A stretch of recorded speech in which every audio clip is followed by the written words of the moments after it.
नमस्कार दोस्तों, शनि और टॉक में आपका हार्दिक स्वागत है। दोस्तों, कई बार है ना, चीज़ें हम देखते हैं कि आज ये बोला गया कल चेंज हो गया, या पॉलिसी लेवल पे भी बात हो जाती है, कभी इस लेवल पे बात हो जाती है कि पर्सनल लेवल पे बात हो जाती है, कॉर्पोरेट या पर्सनल सब में हो जाता है कि आप आज एक बोल रहे हो, कल दूसरी बात बोल रहे हो। अभी इतने में आपने सुना होगा कि प्रेस नोट 3 पे भारत सरकार ने थोड़ा सा अमेंडमेंट किया है। ऑफिशियल नहीं हुआ पर अनऑफिशियल हो गया है। ये था कि जिसकी बाउंड्री हमारे से जुड़ रही है उनकी इन्वेस्टमेंट हमने रोक दी थी अपने देश में। और उसके सबसे बड़ा अगर आप बात करें तो ये चाइना पे इसका इम्पैक्ट ज़्यादा था, क्योंकि पाकिस्तान बांग्लादेश की तो कोई इतनी औकात नहीं है ना, म्यांमार की है कि वो हमारे देश में कोई इन्वेस्टमेंट करे। थोड़ी बहुत आप सोच सकते हो नेपाल की, पर नेपाल की भी इतनी कोई है नहीं। बट हमने पीएलआई का स्टार्ट किया, पीएलआई स्कीम लाई और हमने स्लोली हमने वर्क ऑन स्टार्ट किया, मेजर असेंबलीज किया। फिर उसके बाद अब हम माइनर असेंबलीज में जा रहे हैं। अब हम कंपोनेंट लेवल पे चले गए और हमने चिप्स और सेमीकंडक्टर पे काम करना शुरू कर दिया। पर बहुत सी चीज़ें ऐसी हैं जिनके लिए हमें टेक्नोलॉजी चाहिए, और उस टेक्नोलॉजी में हमें यूएस, यूरोप और चाइना पे डिपेंड होना हमारी मजबूरी है, क्योंकि अभी भी हमने वो डेवलप की नहीं है। तो इस विषय पे कोई रास्ता निकल नहीं रहा था, क्योंकि जब जापानीज़ लोगों के ने अपनी सारी इन्वेस्टमेंट चाइना में कर रखी है, और जापानीज़ करेंगे वही जो यूएस चाहेगा। यूएस नहीं चाहता कि हम टेक्नोलॉजिकली या टेक्निकली हम सुपीरियर बने। और कई चीज़ें हैं जो आज की तारीख में हैं जिसमें यूएस भी टेक्निकली इतना साउंड नहीं है जितना चाइनीज़ है। हमने तो कचरा ही देखा है चाइना का, इसलिए हमें तो यही लगता है कि चाइना में सब चीज़ कचरा ही बनता है, पर ऐसा है नहीं। उनके पास भी कटिंग एज टेक्नोलॉजीज़ हैं, बहुत सारी चीज़ें हैं उनके पास जो हमारे लिए काम आ सकती है। तो प्रेस ने नोट 3 में कोई ऑफिशियल अमेंडमेंट किए हुए ना, गवर्नमेंट ने उस पर थोड़ा सा किया कि आप जॉइंट वेंचर बनाइए, मेजोरिटी इंडियंस की रखेंगे और आप कीजिए। तो स्लोली उसमें आप इन्वेस्टमेंट आना शुरू हो गया है। तो हमने इसके पहले भी 2-3 वीडियोस बनाई थी कि आप जब इकोसिस्टम बनाते हैं तो ओवरनाइट खड़ा नहीं होता। जैसे अगर आपने मोबाइल की असेंबली स्टार्ट की, मोबाइल की असेंबली स्टार्ट होने से स्लोली आपने क्या कर दिए, आपने उसके पीसीबी लेवल तक चले गए, इसकी अब असेंबली इंडिया में होगी। बट उसके जो कंपोनेंट्स हैं और कुछ क्रिटिकल टेक्नोलॉजी जिसमें आपका क्रिस्टल ग्लास भी हो गया, ये सब चाहिए जो हम अभी इंपोर्ट कर रहे हैं। बड़ी चीज़ें सब भारत में बन रही हैं, अब अंदर की चीज़ें चाहिए। तो यहाँ पे हम लोगों ने अब जाके जो चीज़ें स्टेबल हो गई हैं, क्योंकि क्या डिमांड तो बहुत पहले हो जाती है। हमने भी देखा हुआ है, आप भी अपने घर में देखते रहते हैं कि ये चाहिए वो चाहिए, 50 चीज़ें चाहिए, इसकी डिमांड चलती रहती है। चाहे कॉरपोरेट्स हो चाहे इंडिविजुअल हो, डिमांड तो सभी करते रहते हैं, बट चीज़ स्टेबल होनी चाहिए। तो अब जब जैसे जैसे पीएलआई में अलग अलग सेक्टर्स जो है, 14 सेक्टर्स हैं जिनमें हमने पीएलआई लाई है, उसमें जैसे जैसे स्टेबिलिटी आती जा रही है, तो उसमें कंपोनेंट का इको सिस्टम बनाना काम शुरू हो गया है।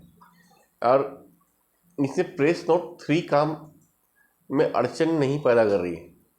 भारत सरकार की जो प्रेस नोट 3 है, जिसने हमें एक तरह से बांध दिया था, अब वो नहीं आ रही है। तो जैसे जैसे डिमांड राइज होगी, रिक्वायरमेंट होगी हमारी इंडस्ट्री में, जहाँ ये इंपोर्ट सब्सटीट्यूट नहीं हो पा रहा है और हमारे पास उसकी टेक्निकल नो हाउ नहीं है, तो हम चेंज हो रहे हैं। और यही एक तरीका है आपका काम करने का कि भाई चीज़ें स्टेबलाइज करो और फिर अगला स्टेप लो, फिर उसको स्टेबलाइज करो, फिर अगला स्टेप लो। तो ये बहुत सही डायरेक्शन में लिया गया। इसमें बहुत सी कंपनियां हैं, डिक्शन हो गई, भगवती हो गई, लावा हो गई, ये कुछ ना कुछ ये लोग करते जाएंगे। जेबीज बना रहे हैं और प्रोडक्शन का करते जा रहे हैं। इवन हम आप देख लो, टाटा इलेक्ट्रॉनिक्स भी अभी असेंबली में आए हैं और सेमीकंडक्टर में आए हैं। दो चीज़ में वो आ चुके हैं। असेंबली और ये आ जाएगा, उसके बाद फिर जब डिज़ाइन और उसका सब चीज़ आएगा तो डेफिनेटली टाटा के पास अपने खुद के जो क्रीम इंजीनियर्स हैं उसका इस्तेमाल कर सकते हैं। बट वो इस्तेमाल करने के लिए पहले आपके पास कोई बेस तो हो, आप लगा दोगे, पैसा है तो लगा दोगे, मना नहीं है, पर कोई बेस भी नहीं है, आप कहाँ लगाओगे?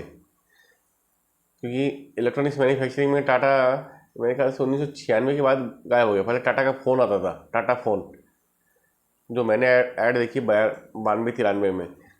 उसके बाद टाटा चला गया।